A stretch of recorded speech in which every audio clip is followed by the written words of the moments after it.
Boa noite, meus irmãos. Boa noite, minhas irmãs. Eu vou colocar a tela de projeção. São só alguns segundos para a gente poder ir acompanhando aqui os slides. Nós treinamos antes aí, fizemos o teste, dá certo, vai dar certo. Está dando certo. Pronto. Então vamos lá. O tema que a gente vai trabalhar nessa noite é Senhor, que queres que eu faça? Enquanto a Vera fazia a prece aí, eu me lembrei, fiquei aqui refletindo na fala de Jesus, onde ele vai dizer para a gente que onde houverem 2 ou 3 reunidos em meu nome, eu estarei no meio deles. Eu fico imaginando quem está reunidos em nome do Senhor, que vai muito além de um código de palavras, vai muito além de uma expressão verbal. Reunimos em nome do Senhor quando a gente encontra sentido das palavras do Cristo, onde a gente se propõe ao desafio pessoal de cumprir as palavras que ele nos orientou. E eu me lembrei de João 15, onde ele nos deixou um aparelho de medição, um termômetro, para a gente medir o nosso grau de amor. Ele diz assim: aqueles que me amam guardam os meus mandamentos. Será que temos amado a Jesus? Até que ponto, né? Eu costumo introduzir essa palestra, o Senhor, que queres que eu faça? Avisando os companheiros que isso é uma pergunta. Isso é uma pergunta que ficou muito conhecida, né? Através de um episódio da história da humanidade, uma história cristã, o encontro de Saulo, perseguidor dos cristãos, com Jesus. E esse homem tinha notoriedade, muito conhecido, um homem famoso. E a pergunta que ele faz entra para a história. Mas qual a intenção dessa palestra? É claro que a gente vai nos basearmos aqui na história de Paulo, nesse encontro. Mas a pergunta se torna pessoal. Senhor, o que queres que eu faça? Eu queria fazer um alerta para os companheiros. Será que se a gente escutasse a resposta, será que eu teria coragem de responder? Talvez o Senhor me diga nessa noite: olha, eu quero que você perdoe. Quero que você pegue o telefone e faça uma reparação. Quero que você volte atrás naquela ou outra situação. Talvez ele diga: quero que você recuse essa oferta de dinheiro fácil. Talvez ele nos diga algo que seja desafiador. Então a gente pode perguntar ou não. Perguntar ou não. Se tivermos a coragem de perguntar, a pergunta subsequente é: estamos dispostos a responder a Jesus um sim? Pois bem, para avançarmos então na proposta dessa noite, eu vou trazer aqui o texto que fala da conversão de Saulo no caminho de Damasco. Está escondendo a... Deixa eu ver se eu consigo tirar isso aqui. Para aí. Eu não consigo tirar a linha, não. Então tá bom, vamos pulando aqui. Então a gente vai trabalhar a conversão de Saulo no caminho de Damasco, que está no livro de Atos dos Apóstolos, um livro escrito pelo Lucas, né, pedido de Paulo de Tarso. Essa informação está no livro Paulo Estevão, capítulo 9, versículo de 1 a 16. Vai contar esse grande episódio. Didaticamente, nós dividimos em quatro partes. A primeira parte será do versículo de 1 a 6. Vou colocar o texto na tela, faço a leitura, em cima dos textos, proponho algumas reflexões e vamos avançando, para a gente ir refletindo na pergunta do Senhor, a pergunta que nós faremos ao Senhor: Senhor, o que queres que eu faça? O texto começa dizendo assim: e Saulo, respirando ainda ameaças e mortes contra os discípulos do Senhor, dirigiu-se ao sumo sacerdote e pediu-lhe cartas para Damasco, para as sinagogas, a fim de que, se encontrasse alguns daquela seita, quer homens, quer mulheres, os conduzisse presos a Jerusalém. Cabe aqui algumas ponderações. A primeira, meus irmãos, é que nós podemos ser partidários de algumas questões sociais, filosóficas, religiosas, políticas. Não há problema algum ter um posicionamento. A questão é que Saulo respirava ameaças, respirava morte. Esse é o problema, quando nós estamos no excesso de violência para impor as nossas verdades. Paulo, então, vai até os sacerdotes do Sinédrio e pede cartas para Damasco. A gente sabe, através do livro Paulo Estevão, que as cartas para Damasco tinham um nome, tinham um alvo especial, que era Ananias. Porque, segundo a orientação de Emmanuel no livro que já citamos aqui, o Paulo Estevão, ele acreditava que quem haveria desviado Abigail para que seguisse o Nazareno teria sido Ananias. E ele nutria um rancor, um ressentimento, e aproveitando para ir em busca de cristãos, porque ele defendia a Torá. Ele imaginava estar fazendo a atitude correta. No entanto, respirava ódio, ameaças e morte. Aqueles homens que fossem encontrados, aquelas mulheres, e se fossem conduzidos a Jerusalém, inevitavelmente seriam mortos. Inevitavelmente seriam mortos. O texto prossegue. Vai dizer assim: indo no caminho, aconteceu que, chegando perto de Damasco, subitamente o cercou o resplendor de uma luz do céu. E, caindo em terra, ouviu uma voz que lhe dizia: Saulo, Saulo, por que me persegues? E ele disse: quem és, Senhor? Mesmo interessante aqui, que esse texto, embora seja literal, ele traz também mensagens sublineares. Esse cair em terra não é simplesmente cair de uma montaria. Não se sabe se essa coletiva que acompanhava Saulo estava sobre cavalo ou sobre camelos, ou se havia um misto entre esses dois animais. Mas fato é que a luz intensa que vem do céu, derruba-o. É uma simbologia. Cairia por terra diante daquele homem todo o seu conhecimento, toda a sua sabedoria, toda a sua altivez, todos os seus conhecimentos ali naquele momento cairia por terra. O estudioso de Paulo de Tarso arrisca dizer que é essa pergunta que ele faz, quem é Senhor, já mostraria a rendição de Paulo, porque ele entendeu que, embora fosse um doutor da lei, que, embora fosse um dos conselheiros do Sinédrio, ele estava diante de alguém extremamente maior do que ele. E a pergunta que ele faz é: quem é Senhor? E a resposta lhe é dada. E disse o Senhor: eu sou Jesus a quem tu persegues. Duro é para ti recalcitrar contra os aguilhões. Recalcitrar, meus irmãos, é resistir, é revoltar-se. A ideia aqui de aguilhões, ela traz uma figuração. Porque se você for buscar qual é exatamente esse aparelho, ele é uma ponta de ferro que ficava fixada na extremidade de um bastão, que era usada no passado, hoje em dia foi abolido, para picar bois, para dar direção ao rebanho. É o sentido literal. Mas no sentido figurativo, é um sofrimento pungente, é um sofrimento intenso, que nos dá direção, que nos faz repensar, é tudo aquilo que incita a agir, é um estímulo. Então, algumas vezes, a amiga dor bate nossas portas e nós recalcitramos. Reclamamos, lamentamos, lamuriamos e quantas vezes ainda blasfemamos de Deus, quando na verdade deveríamos aceitar a dor como sendo um corretivo especial para que pudéssemos realinhar a proposta pessoal com a proposta divina do homem encontrar-se com Deus. Chico Xavier tem uma frase que é até um tanto quanto curiosa. Ele diz que a evolução moral é líquida. A frase diz que a evolução moral só acontece desidratando. Ou será por meio do suor do trabalho ou pelas lágrimas do sofrimento.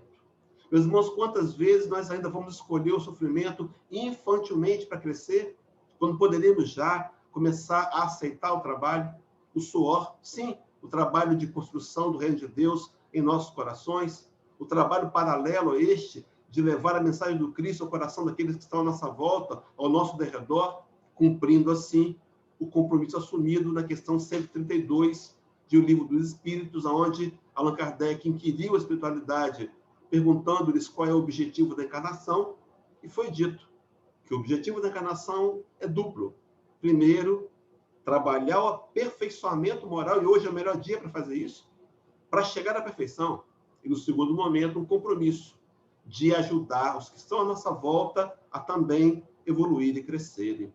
Então, a evolução moral é líquida. Porque, meus irmãos, ainda infantilmente escolhemos a dor.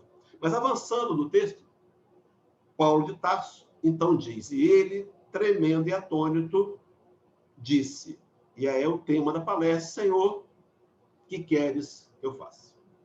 Interessante, nós poderíamos imaginar aqui, e eu imagino que Paulo pensou também, que diante dessa rendição, diante dessa pergunta, fosse Jesus esclarecê-lo em todos os detalhes. No entanto, o Senhor diz, e disse-lhe o Senhor, levanta-te e entra na cidade, e lá te será dito o que te convém fazer. Algumas vezes nós avançamos na ideia de que Deus tem que nos oferecer todo o projeto por antecipação. Na verdade, esse fato da história de Paulo nos mostra que Deus faz revelação, sim, mas faz revelação por etapas. E ele sempre começará pelo básico. Meus irmãos, qual é o básico dos básicos? O meu mandamento é este, que vos ameis uns aos outros, assim como eu vos amei. Então, que qualquer outra variação de entendimento não burle o básico. Não podemos permitir-nos mais ser aqueles que não amam. A fala de Jesus, agora em João capítulo 13, versículo 35, ele teria dito que os seus discípulos, nós que ousamos usar essa designação, seriam reconhecidos por amar. Será que temos amado a família, os adversários, os contrários, os diferentes, os animais, o planeta, Deus? Será que temos amado? Então, no primeiro bloco, a revelação para que Paulo entrasse na cidade de Damasco e lá receberia as orientações. Vamos ao segundo bloco dos 4 propostos, capítulo 9, ainda de 7 a 9. Lá está dito, e os varões que iam com ele, com Saulo, pararam espantados, vejam, porque ouviram a voz, mas não vendo a ninguém. E Saulo levantou-se da terra, observem que levantar-se da terra é obedecer à fala de Jesus. Simbólico? Não simbólico. Algo extremamente fundamental na história de Paulo de Tarso. E, abrindo os olhos, não via ninguém. Paulo teve uma cegueira temporária e necessária. Uma cegueira, meus irmãos, por que Paulo ficaria cego? Entendamos por quê. Porque assim ele se permitiu. E guiando-o pela mão, o conduziram a Damasco. Meus irmãos, Paulo não se permitiria ser levado por ninguém. Ele era extremamente autoritário. Ele era extremamente altivo. Tinha uma autoconfiança exacerbada. Poderíamos até, o tempo não permite, contar um episódio, rapidamente, resumidamente vou contar, do livro Paulo Estevão, quando ele encontra-se com um amigo, me fugiu agora o nome do amigo, se alguém lembrar pode me dizer, e esse amigo, ele vai ao encontro de um amigo e vai comentar nessa conversa sobre Abigail, sobre o seu interesse por Abigail. E ele chega numa carruagem, estilo biga romana, com 2 cavalos árabes e vestindo a túnica do patriciado, a túnica romana. Era como se hoje alguém chegasse à nossa casa dirigindo uma Mercedes conversível e vestindo um terno Armani. Era assim que ele andava, ele tinha altivez, se não fosse a cegueira necessária e temporária, que também tem uma questão sublinear, ele não se permitiria. Mas fato é que foi levado até Damasco para ser conduzido. Precisava estar cego. E o texto completa dizendo, esteve ali 3 dias sem ver e não comeu e nem bebeu.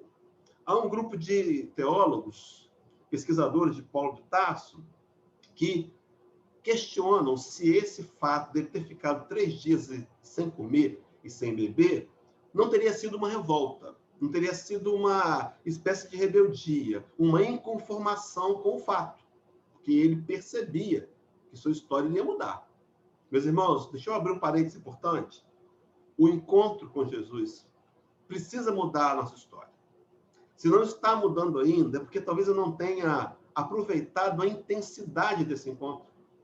Se isso é um fato na minha história, é preciso rever posições, olhar para trás e tentar, de alguma maneira, como bem colocou Vera na prece, apreender a mensagem, transformá-la em realidade de vida.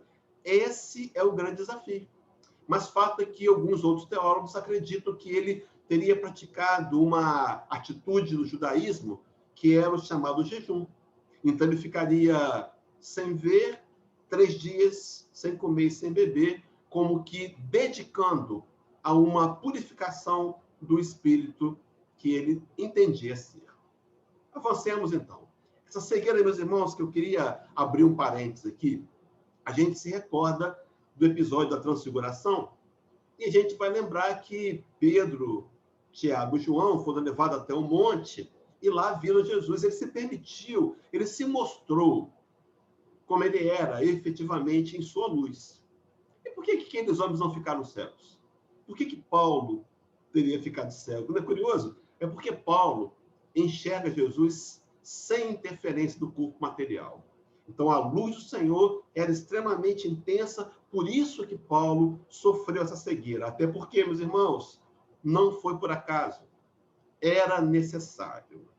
Deixa eu abrir um outro parênteses. Talvez a dificuldade financeira que a gente reclama, o aperto, seja necessário. Talvez a doença física que eu tanto não gostaria de ter, me seja necessária.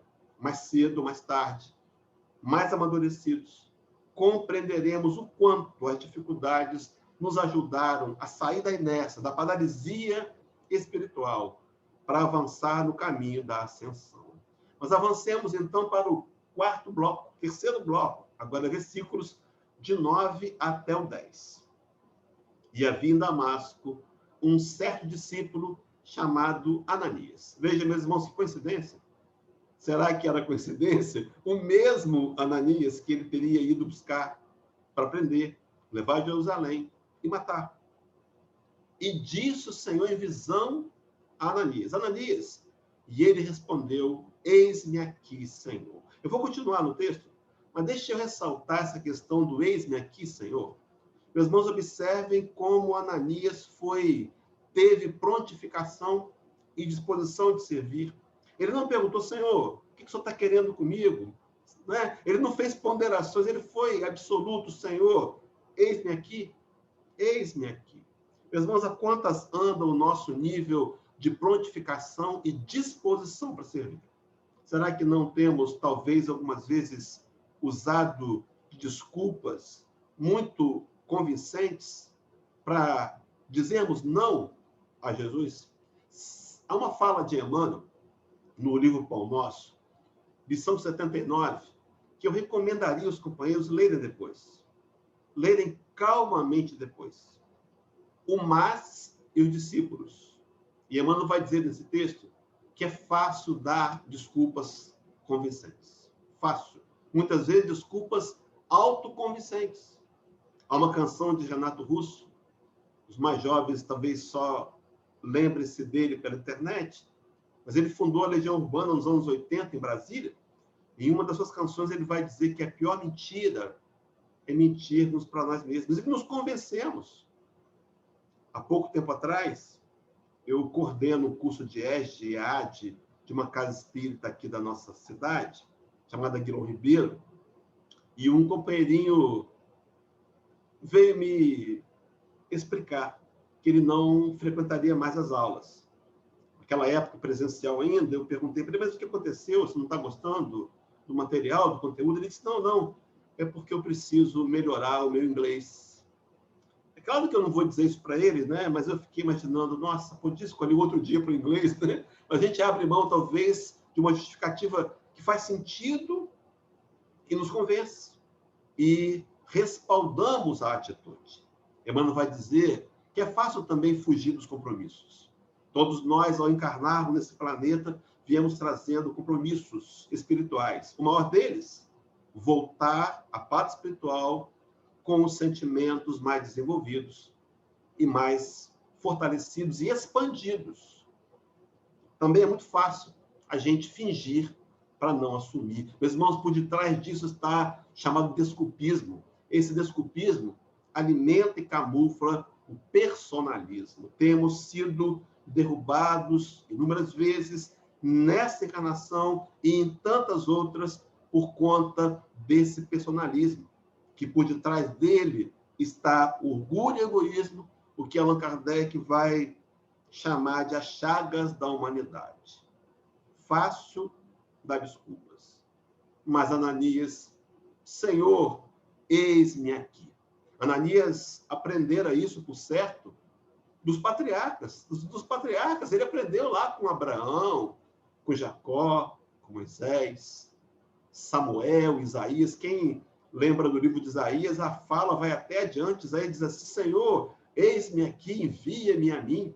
Queria ser um missionário, queria levar a mensagem de Jeová, do Deus único, ao coração da humanidade, mas Ananias seguiu o exemplo daqueles que ele conheceu. Meus irmãos e minhas irmãs, será que nós podemos, de alguma maneira, seguir também esses exemplos? Não seria hora de exercitar um pouco mais a boa vontade? Eu sei que muitas vezes a gente não quer fazer, não tem vontade de fazer, mas podemos fazer mesmo sem ter vontade. Então, eu não quero fazer um bolo, não quero, mas vou pegar um tabuleiro, vou untar com margarina, não quero fazer bolo. Pego uma tigela, boto trigo, fermento, ovos, bato a massa, não quero fazer bolo. Coloco açúcar, os ingredientes, coloco no tabuleiro, pré-aqueço o forno a 180 graus, não quero fazer bolo. Coloco o tabuleiro no forno e daqui a alguns minutos, talvez 40, o bolo está pronto. Mas não quero fazer bolo, meus irmãos, podemos fazer sem querer. E à medida que fazemos, percebemos o quanto é importante fazer e o quanto as desculpas estavam nos paralisando. A exemplo de Ananias, possamos repensar quando, do próximo convite para uma atividade na casa espírita, ao invés de questionar, de pensar, dizer: Senhor, eis-me aqui, envia-me a mim. Mas voltemos ao capítulo 10, capítulo 9, de 10 a 14. Prossegue o texto. E disse o Senhor a Ananias. Veja, meus irmãos, o Senhor aparece a Ananias numa visão. Ele diz: levanta-te e vai à rua chamada direita e pergunta na casa de Judas por um homem de Tarso chamado Saulo, pois eis que ele está orando.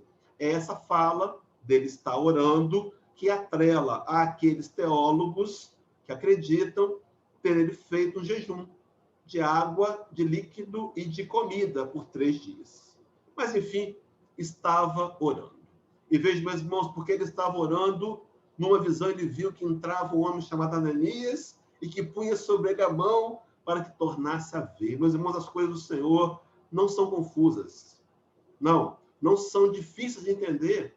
O trabalho é completo, ao mesmo tempo que ele tem uma visão, que Saulo recebe uma visão, que será recebido, que será visitado por um certo Ananias. Também a Ananias é dita qual é a missão.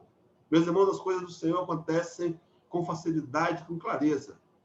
Claro que com desafios. Ananias está sendo desafiado. E a gente vai entender por que ele era desafiado. E veja a resposta que Ananias dá. Senhor, de muito ouvi acerca deste homem. Quantos males tem feito aos teus santos em Jerusalém? E aqui tem poder dos principais dos sacerdotes para prender a todos que invocam o teu nome. Haroldo Dutra diz, um companheiro de ideal espírita que nós tanto admiramos, né, pelo trabalho que ele faz em prol do espiritismo no Brasil e no mundo, contava essa história no seminário, e ele foi muito hilário quando ele transformou em suas palavras a fala de Ananias. Ananias vai dizer: Senhor, o senhor tem certeza que é para eu ir lá? Esse camarada está vindo para me prender, me matar, eu sei que o senhor tem uma boa assessoria, mas eles não cometeram um equívoco, não. Meus irmãos, Ananias questiona, mas o Senhor, vamos ver ao longo do texto, reafirma o desafio, que ele fosse em direção àquele que viera para lhe perseguir. O que, na verdade, Ananias não sabia é que no coração daquele homem, Saulo, começava a se transformar num ser diferente. E observemos, irmãos, que esse encontro com Ananias vai sedimentar a fé de Paulo. Porque agora ele vai entender que o controle e o comando estão em mãos seguras e diferentes. Quantas vezes não entendemos isso e ainda lamuriamos, reclamamos, blasfemamos contra Deus?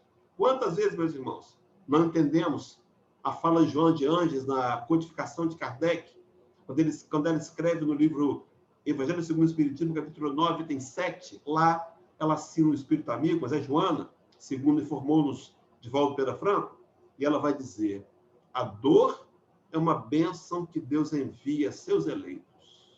Num texto correlato, me parece que é Santo Agostinho, capítulo 14, item 9, também do Evangelho segundo o Espiritismo, ele vai dizer que Deus não dá dor, não dá provas superiores à força daquele que as pede. Se Deus nos deu um fardo para levar, é porque nós podemos levar e deveríamos honrar a nossa possibilidade e arregaçar as mangas da camisa e com cuidado, dedicação, com capricho, não reclamar mais, mas ao contrário, agradecer a Deus a possibilidade de estarmos nos tornando mais fortes e de estar quitando débitos do passado. Avancemos, querido, para o quarto e último bloco. E diz o texto: disse-lhe, porém, o Senhor: Ananias, vai, porque este é para mim um vaso escolhido para levar o meu nome diante dos gentios e dos reis e dos filhos de Israel. Meus irmãos, eu confesso para os companheiros que antes de conhecer o Espiritismo, eu venho de uma religião evangélica, fui da Igreja Batista, na minha juventude, minha adolescência, depois eu migrei para uma igreja pentecostal, e eu tinha um certo ciúme. Puxa, Paulo é vaso escolhido, também queria ser escolhido por Deus, né? Eu imaginava naquele momento que a escolha era para facilidade. Meus irmãos, não. A escolha foi para o trabalho. Assim como o povo hebreu. Povo escolhido. Não para benefícios. Escolhido para cumprir uma missão e que cumpriram com dignidade de levar a ideia do monoteísmo a todo mundo conhecido. Cumpriram pagando um alto preço, de serem escravizados, depois a diáspora, mas se espalharam por toda a terra, levando a ideia do Deus único. Mas observe o complemento, meus irmãos, diz o texto: e eu lhe mostrarei o quanto deve padecer em meu nome. Meus irmãos, escolhido para padecer? Sim. Não fomos escolhidos para facilidades. No passado, e não é tão distante assim, desenvolvemos uma teologia chamada da prosperidade. Muitos conhecem. Pegamos um texto isolado, fala de Jesus, que diz que eu vim para que tenham vida e tenham vida em abundância. E linkamos com vida material, conforto, fartura. Não. Jesus veio nos oferecer uma vida abundante de paz, de entendimento do valor da dor, de ter o coração tranquilo e sereno, sabendo que tudo que nos acontece tem o objetivo de educação do espírito mortal, nos aliviando da revolta, da rebeldia e nos ajudando a encontrar felicidade por meio da paz, por meio do autocontrole, por meio do conhecimento profundo das leis de Deus. Mas essa fala, que é dirigida a Saulo, seria a mesma dirigida a todos os discípulos de Jesus, meus irmãos. Nem nunca foi prometida a você e para mim facilidade, nunca foi prometido facilidades. Lá em Lucas 9, 23, o mesmo Lucas que escreveu a carta, o livro do Atos dos Apóstolos, também escreve o Evangelho. Esse Evangelho, a gente sabe que seria de Paulo de Tarso. Mas Paulo, não tendo tempo mais, por conta das igrejas que cresciam, ele pediu para Lucas escrever. A gente lembra disso, está no livro Paulo Estevão. E Lucas registra assim, Palavra do Cristo, capítulo 9, versículo 23. E dizia a todos, se alguém quer vir após mim, negue-se a si mesmo, tome a cada dia a sua cruz e siga-me. Meus irmãos, negar a si mesmo é abrir mão do orgulho, do egoísmo, da vaidade. Há traduções da Bíblia que diz, renuncie-se a si mesmo. E observe, queridos, e tome cada dia a sua cruz. Há uma cruz a levar. Cada um de nós tem as suas próprias cruzes, mas há uma cruz comum a todos nós. A mesma, a cruz da evolução moral, onde vamos ter que muitas vezes nos desagradar para agradar a Jesus. Sim, tem horas que a vontade, que o sangue ferve, e a vontade é pegar no pescoço e apertar. Mas o Rabi da Galileia nos orientou a abraçar, acolher. E deixamos de lado a atitude do homem velho, e mesmo que com má vontade, fazemos o que o Rabi nos orientou. É essa a proposta, é esse o trabalho. Inicialmente, um controle. No controle, que precisa de vigilância, disciplina para ser realizado. Mas o Senhor nos prometeu, nos revelou que haveria uma cruz a ser levada. Mas vamos trabalhar rapidamente o que é esse vaso escolhido. Mas por que Paulo é um vaso escolhido? Eu vou trabalhar aqui, meus irmãos, porque para enfatizar a ideia de que ele seria uma testemunha viva do evangelho que transforma. Observemos, queridos, ele sai de Jerusalém em direção a Damasco como perseguidor e em poucos dias transformará-se em perseguido. E essa mudança do evangelho seria extremamente marcante para todos que o conheciam. Seriam levados a um questionamento. Sim, seriam levados a analisarem o fato, porque estamos diante de um doutor da lei, que tinha estudado aos pés de Gamaliel, que era um cidadão de 3 nações, extremamente culto e inteligente, mas que se rende a Jesus. Os outros devem ter perguntado o que aconteceu com esse que era, para a gente, um grande exemplo de preservar a Torá. Mas observe, meus irmãos, que mais tarde, esse Paulo de Tarso vai transferir para a gente, e esse texto da segunda carta aos Coríntios 3:13, onde ele vai dizer que nós seremos a carta do Cristo, as cartas vivas do Evangelho, testemunha do Evangelho que transforma. Mas, irmão, será que as pessoas têm visto em nós a transformação? Não, não vão ver ainda a perfeição, não. Mas veio o meu esforço de tentar me tornar a cada dia um pouco melhor, veio o meu recuo, veio o meu pedido de desculpas, veio a minha flexibilização, veio a minha tentativa de amar. Pois bem, queridos, avancemos. Saulo de Tarso, então, muda de nome. Ele deixa de usar o nome Saulo, veja que coisa curiosa, que no grego significa soberbo, e vai usar o nome Paulo, que vem do latim e significa pequeno. De soberbo a pequeno, exaltando, fazendo menção a uma transformação. Eu me lembrei de uma fala de Pedro, primeira carta das 2 que escreveu para as igrejas, capítulo 5, versículo 6, Pedro diz assim: humilhai-vos, portanto, sob a poderosa mão de Deus, para que ele, em tempo oportuno, vos exalte. Reconhecer sempre a soberania de Deus. Meus irmãos, nós somos criaturas muito ousadas. Quantas vezes desafiamos o Criador e dizemos como queremos que ele faça o que nós achamos que merecemos. Queremos um veículo, mas não queremos um veículo qualquer. Queremos um veículo especial, que pensamos que somos especiais. É preciso ajustar a nossa vontade imperfeita, limitada, a vontade sábia e soberana de Deus, que sabe o que é melhor para nós. Que bom que Deus não nos dá tudo o que pedimos.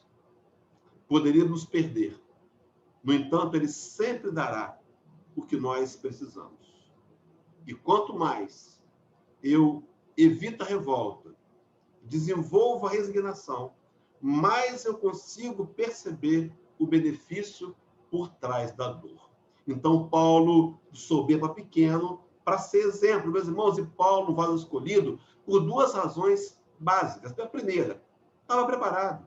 E a segunda, ele tinha visibilidade, ele estava em evidência.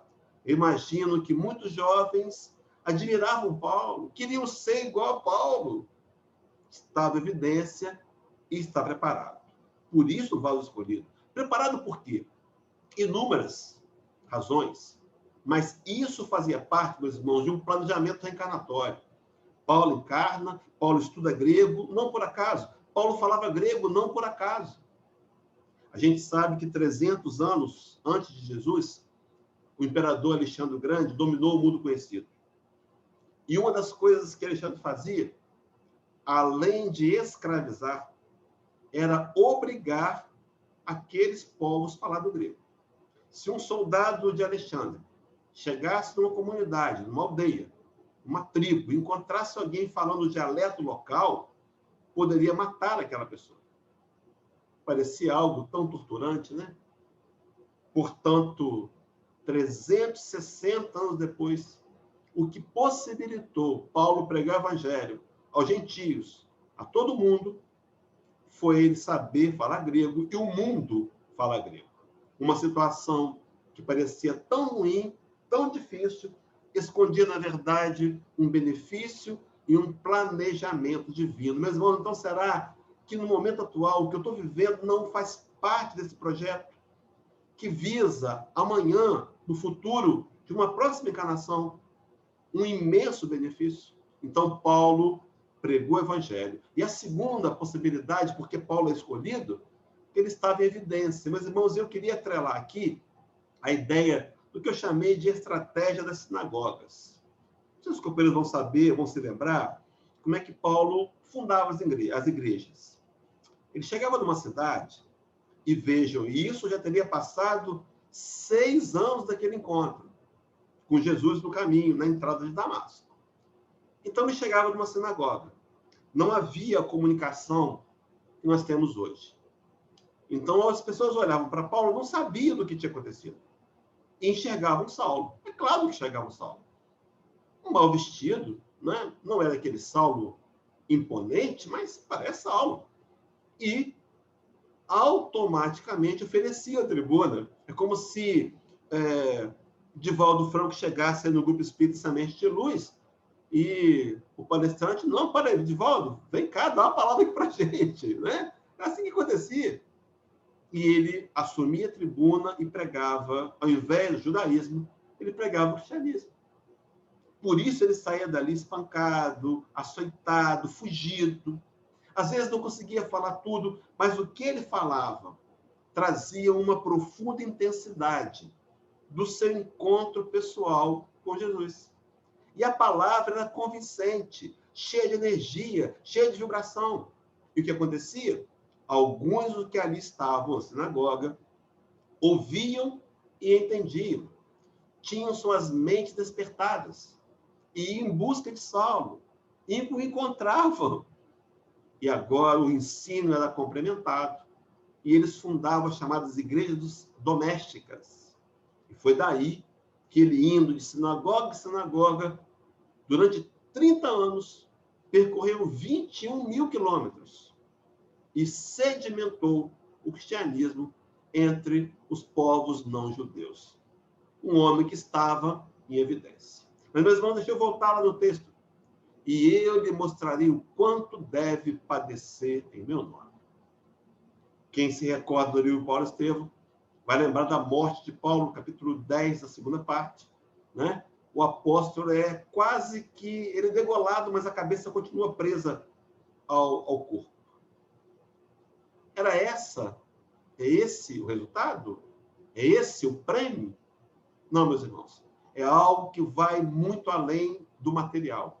É a realização de uma tarefa, de um compromisso que assumimos o mundo espiritual e que hoje, muitas vezes, estamos rejeitando, relegando e dando desculpas convincentes para não assumir com o nosso compromisso. E o texto, para concluir o quarto bloco, vai dizer: e Ananias foi e entrou na casa, e impondo-lhe as mãos, disse: irmão Saulo, o Senhor Jesus te apareceu no caminho por onde vinhas. Ele não viu isso num telejornal, não tinha internet.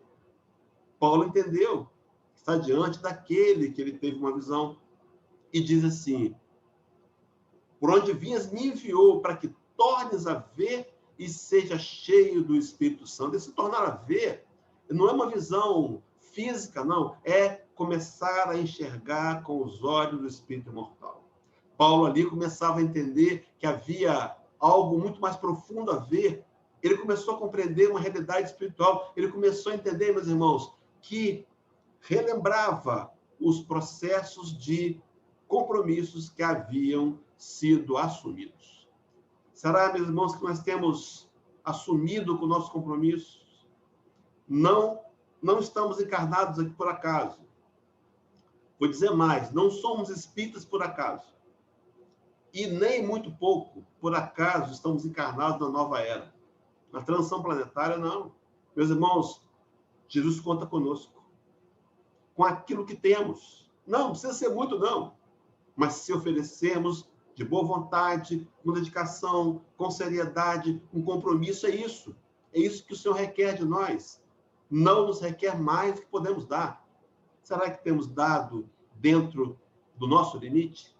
Mas, voltando ao texto, para que seja cheio do Espírito Santo, se você buscar o texto original, para que seja cheio do Santo Espírito, não de uma entidade específica, que nós atribuímos aí a terminologia como sendo o terceiro elemento de uma trindade. Não, mas isso é interpretação. Na verdade, cheio do Espírito Santo é estar no estado de graça divina, que é resultado da convicção espiritual. Meus irmãos e minhas irmãs, o nosso grande desafio dessa vida, questão 918, Livro dos Espíritos. Kardec perguntou, é a pergunta que vai dar origem à terminologia homem de bem. Por que indício se pode reconhecer em um homem a sua evolução moral na hierarquia dos espíritos? E os amigos espirituais resumem em 2 pontos. Primeiro, ele vivencia a lei de Deus. No nosso caso, tentamos vivenciar a lei de Deus? Temos tentado compreender a lei, estudá-la, isso é fundamental. Mas para aplicar a vida, será que temos ouvido a fala do Espírito de Verdade? Espíritas amados, esse é o primeiro ensinamento. Espíritas, instruí-vos, é uma ordem. Será que temos tentado aplicar à vida o que aprendemos? Meus irmãos, se não fizermos isso, não terá sentido mais uma vez. Iremos cometer o mesmo erro do passado. Bons religiosos, mas pouco espiritualizados. No segundo momento, o Espírito responde a Kardec, na 918. Quando o Espírito antecipadamente vive a vida futura. O desafio maior, viver encarnado, nesse corpo, com sensações do tato e do toque, compreendendo que somos espíritos e que precisamos escolher e levar a nossa vida como espíritos imortais. Isso, meus irmãos, só acontece quando somos frutos de uma convicção. E o texto, para completar, diz: e logo lhe caiu dos olhos como umas escamas e recuperou a vista. E levantando-se, foi batizado. Meus irmãos, ele começou a enxergar. Essas escamas me faz lembrar do véu do templo, quando Cristo pende a cabeça para o lado e entrega a Deus seu Espírito, lá em Lucas 23. A gente sabe que houveram terremotos, escureceu às 3 horas da tarde, e o véu do templo, que tinha cerca de 40 centímetros de espessura, 40 centímetros de espessura, rasgou-se ao meio. E esse véu, esse rasgar ao meio, esse descortinar, me fez lembrar o Espírito de Verdade, falando no capítulo 4, o Cristo Consolador, onde ele vai dizer-nos assim: o Espiritismo lhe dá fé inabalável no futuro e a dúvida pungente não mais se lhe apossa a alma, dando-lhe a ver do alto as coisas. A importância das vicissitudes terrenas some-se no vasto e esplêndido horizonte que ele, o Espiritismo, o faz descortinar. E a perspectiva da felicidade que o espera lhe dá a paciência, a resignação e a coragem de ir até o termo do caminho. Meus irmãos, esse descortinar, mais uma vez, o Espírito de Verdade vai dizer para a gente, os Espíritos do Senhor, que são as virtudes dos céus, como esse exército que se movimenta, ao receber as ordens do seu comando, espalham-se por toda a superfície da terra e vêm, e semelhante a estrelas cadentes, vêm iluminar os caminhos e vejam, meus irmãos, abrir os olhos aos céus. Paulo começou a enxergar com os olhos do espírito imortal a escama do materialismo, a escama do desejo sanguinário. Cai daqueles olhos e ele começa a enxergar como espírito imortal. Meus irmãos, a pergunta é, Senhor, o que queres que eu faça? Será que temos a coragem? Está disposto, meus irmãos, a responder, a ouvir a resposta? Eu quero, para começar a concluir, livro Moradas de Luz. São vários autores, mas o texto que eu vou apresentar é de Emmanuel. Emmanuel começa dizendo assim: abramos o coração ao sol da prece e roguemos ao Pai nos conceda a visão. É claro que ele está falando de visão espiritual. Será que temos pedido a Deus para ter visão espiritual? O Espírito V. Monod, capítulo 22, Evangelho segundo o Espiritismo, capítulo 27, item 22. Esse V. Monod, os teólogos espíritas imaginam ser o mesmo M. Monod, que respondeu à questão 665, que era um pastor evangélico, pastor protestante. Ele vai fazer, meus irmãos, o seguinte questionamento. Evangelho segundo o Espiritismo 27, item 22. O que tendes pedido a Deus? Já vos tendes lembrado de pedir a vossa melhoria moral? Pedis melhoria moral e vereis que torrente de bênçãos se derramará sobre vós. Abrir o coração ao sol da prece e rogar a Deus a visão espiritual. Para aproveitarmos melhor essa encarnação, meus irmãos. Porque muitas vezes ainda estamos engodados pela matéria. E passamos a vida fazendo investimentos múltiplos em aquisições materiais. É claro que isso é fundamental também. Mas sem deixar de lado a conquista das virtudes imperecíveis do espírito mortal. Mas Emmanuel prossegue dizendo, basta haja em nós o amor pelo bem e a vocação de servir para que as bênçãos desse manancial os felicitem a vida. Não nos levantemos, porém, na área da experiência exclamando, ouve, Senhor, que teu servo clama. Não, pelo contrário. Antes, digamos, genuflexos no altar do Espírito, fala, Senhor, fala que teu servo escuta. Senhor, o que queres que eu faça? No livro Vinha de Luz, na lição 150, Emmanuel faz uma nova colocação, onde ele vai dizer assim, não te esqueças, pois, de que na luta diária poderás encontrar os analistas da fraternidade em nome do Mestre. Aproximar-se-ão compassivos de tuas necessidades, mas não ouvides, não esqueças que o Senhor apenas permite que te devolvam os olhos, a fim de que, vendo claramente, retifiques a vida por ti mesmo. Meus irmãos, a quem precisamos perdoar ainda? A quem estamos resistindo? A quem precisamos dizer que amamos? Avancemos, queridos, para a conclusão. Palavras de Jesus em Mateus 6:10, quando ele nos ensinou a orar. A cena, o Sermão do Monte. Ele falava das suas orientações.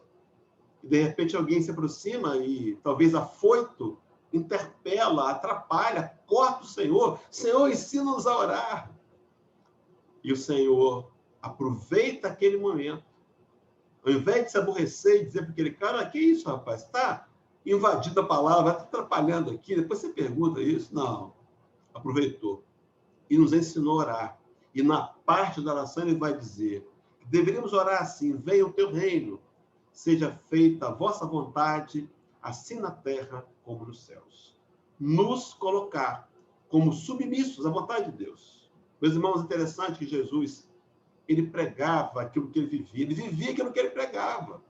Quando na sua hora mais crucial, literalmente, lá no Getsêmani, quando ele leva Pedro, Tiago e João para orarem, e eles dormem, e ele ora, ele está angustiado, mas na sua prece ele diz, e pondo-se de joelhos, orava dizendo: Pai, se queres, passa de mim este cálice. Todavia, não se faça a minha vontade, mas a tua. Nos ensinou a ser submisso à vontade de Deus na prece. Mas agora, no seu exemplo, ele também é submisso. Fez o mesmo quando nos disse, no Sermão da Montanha, que deveríamos orar por aqueles que os maltratam e perseguem. E na hora da cruz, quando um grupo de zombeteiros ainda o provocava aos pés da cruz, dizendo: Senhor, não era você que era o cara? Salvava todo mundo, agora desce daí.